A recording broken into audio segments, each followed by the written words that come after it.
owner or investor? You like investor, you like business owner, but yet, why until now, those who are older in DXN, sorry, those who stayed long in DXN, if you really understand the cash flow quadrant, alam niyo po, sa dami ng tao sa Metro Manila, matagal na po kayong proud ambassador. Kung naiintindihan niyo lang yan, employee has score value. If you join DXN and your mindset is still an employee, please don't get me wrong. Employees don't get wrong. If sinasabi ko values of an employee, why? Are you not qualified to join DXN if you are an employee? You are qualified. You are entitled to join DXN, but I cannot assure you that if you stuck with the values of an employee, you will become Crown Ambassador. That I am sure of it. Are you? Yes. If you want to become an ambassador, you are an employee, but you have to shift to what? The values, the mindset of a big business owner. Please review. And I call for the management, sales and training, please review. Allow them to review the cash flow quadrant because it is a powerful tool. It made me like this. I stand before you as a Crown Ambassador, and the person who has no debts, except my current account in our credit card. Current, okay? So, that's it. So, review to them. What are the values? If you want an assistance, Darlene and Christina could give you the slides. Okay? I have no energy to talk about it. I have other things to do, other modules to do.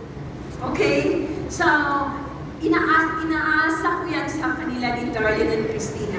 And we are here to support you. We are here to have transformation in the business. And this powerful tool is one of the best things that happened to me. One that I got, okay? It has written in my heart. It has in my mind permanently. I can talk hours by hours only with this topic. I have a lot of twists and turns with this topic. Are you with me? Because it's been with me since 1998. Okay? DXN was in year 2000. I was reading this one in 1998. So will you tell me, bakit sila si Sweldo, bakit ang bilis nilang lumago? Bakit ang bilis nilang ganito, ganyan? Why? Because I have this kind of foundation. I have mission, vision, and purpose in life. I know the art of leverage. I know the cash flow quadrant. Are you with me?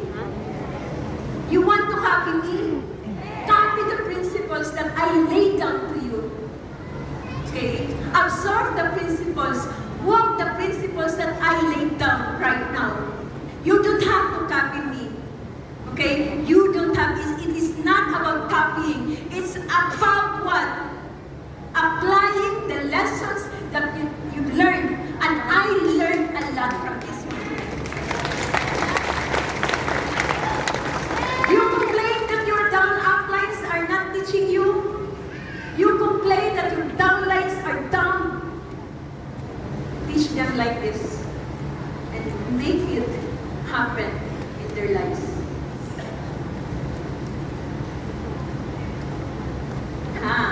What's next for the elder generations?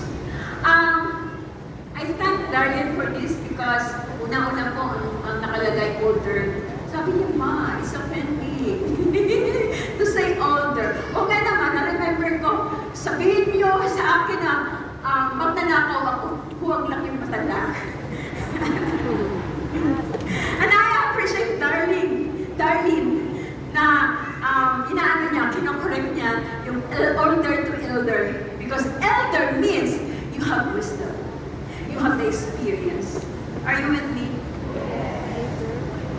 request the elders to stand up. 45 and above. 45 and above, please stand up.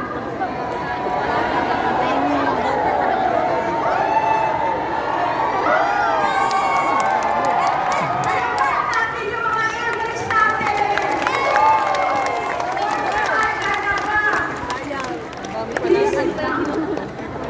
To the elders. Okay? Okay. To the elders, I have this to tell you.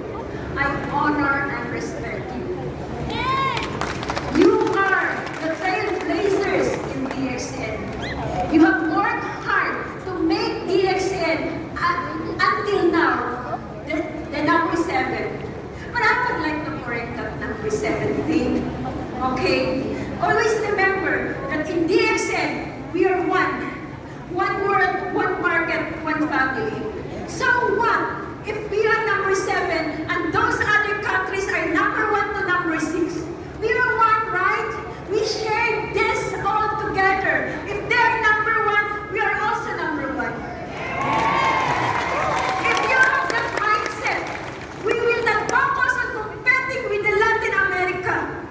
We will focus on enriching ourselves, our country. Do you get me? Sorry.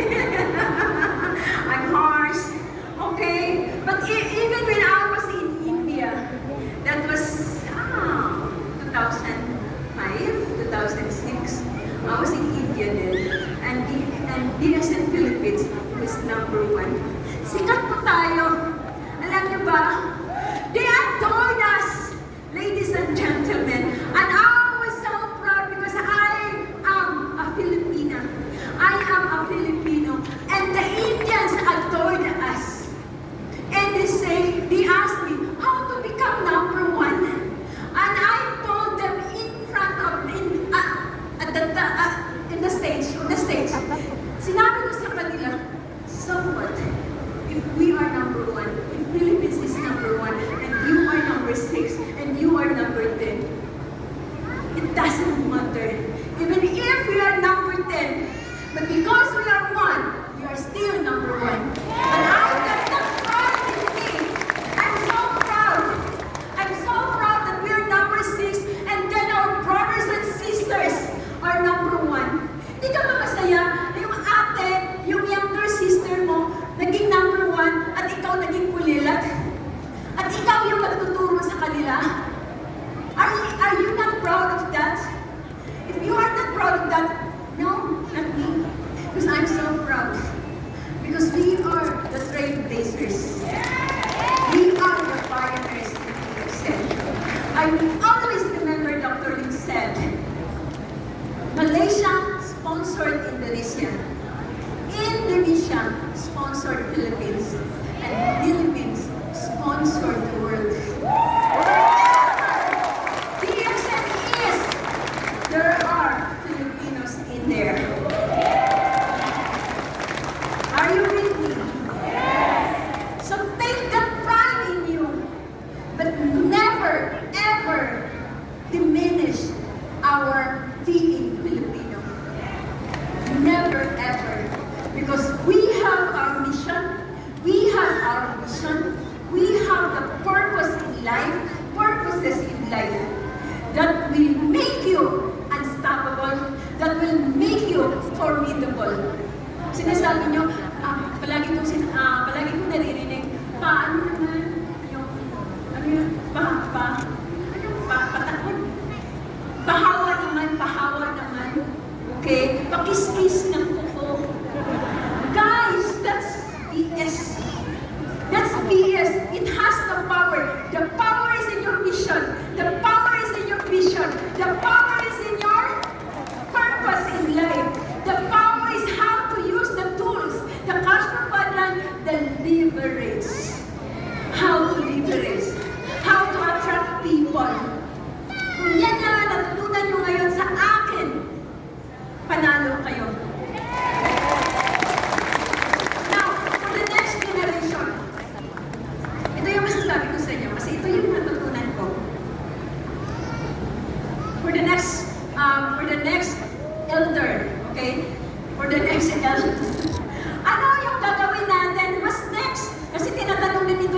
patriarchal, right? What's next? Oh nga naman, what's next? To the elders, you have the wisdom, you have the experience and everything. We are the torch bearer. We are the trailblazer. All you have to do is identify your purpose in life, identify your mission, vision, and identify what kind of legacy you want to leave with your children. You want to live with your downlines. You want to live of network DXN. Okay? You have to identify that one. My teacher, I read this book. Ang sabi niya is, imagine yourself, you are inside the coffin. Oh. Imagine yourself inside the coffin. What would you like to be when your loved ones, when your friends, when your relatives, when your classmates, your business partners talk about you, you're lying in there inside the coffin. Because it was a wake-up call to me. Oo nga naman. Oo nga naman. By this time, you have to identify. You have to write a story where your loved ones, friends, relatives, classmates, colleagues will talk about when you are gone. Do you get me? Hindi yung ang ganda-ganda mo, ibuhay ka. Ang tendency is, ay ganun ba, libre kita ng kape? So, di ba, iba yung, may ibang, di ba? May ibang papa, may ibang intention, right? Okay, nag-sweet talk lang sa'yo. But when you are there, lying inside the coffin, you talk about the person. Wala na yan, hindi na yan makapag-respond, di ba? So, when I read that one, I took it to heart. I realized that I have to be aware on how I walk so that the people who are close to me will talk my walk. Do you get me? You walk the talk and other people talk your walk. And it would be what? Inspirational to your family. When my husband, Arthur Swelto, lying during his wake, a lot of people come and then they speak of how my husband has an impact in their lives. And you know what? I stopped grieving my husband. Hindi po ako I was not sad. I did not grieve. Why? Because the people who talk about the goodness of my husband kept on inspiring me, kept on telling me that he did the right thing. And I was so proud of my husband. Now, vice versa. How would my children feel if I was inside the coffin and people will talk the things that I walked? Do you get me? How will they be inspired or how will they be destroyed? Okay? It's all up to you. You have a choice. Remember, we write our own story. And the story is not us, it's not us telling them, but the people will talk your story to other people. Is it more inspiring? Is it more meaningful? Okay? So, to the elders, there is time. Identify your legacy. What kind of legacy would you leave to your people, to your children, to your spouse? Are you with me? Again, I honor you, my elders, because I'm an elder myself. Next. What's next for the younger generation? Akala nyo, mga elders lang. Those who are 18 and 45 years old, please stand up. 18 and 45 years old, please stand up. Akala nyo mga elders lang. siya.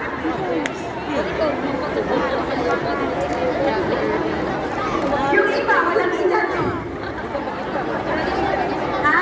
Don't be shy. Don't be shy. This is your moment to shine. Not to be shy. Stand up, please.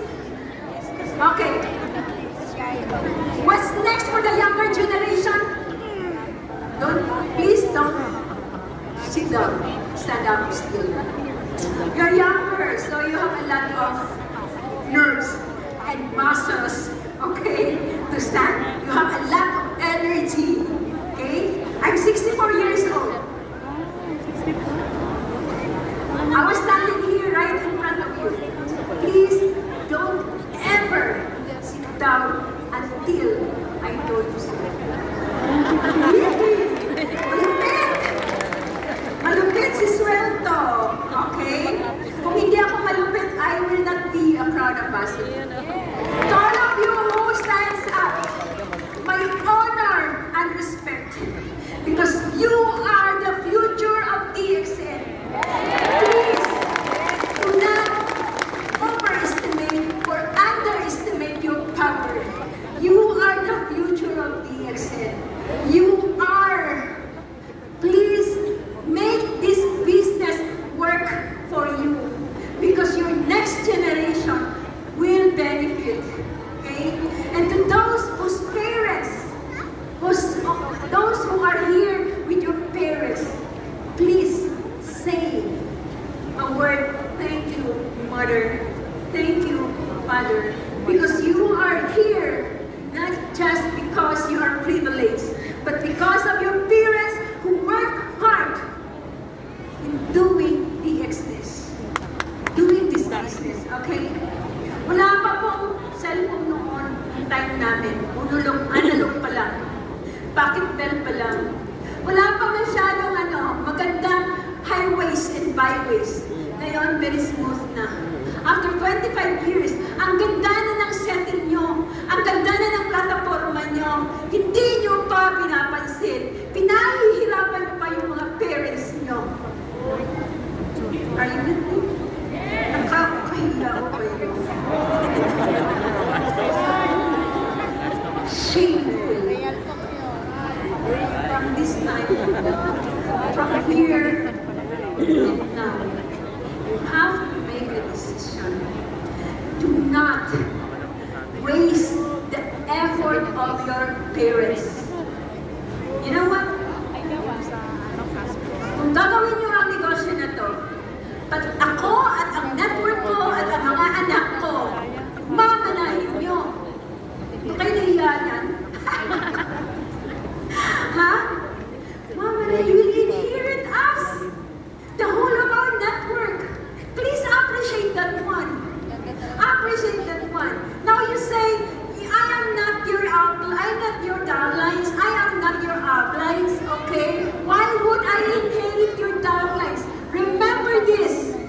Every point value, every sales, every point value has profit sharing, right?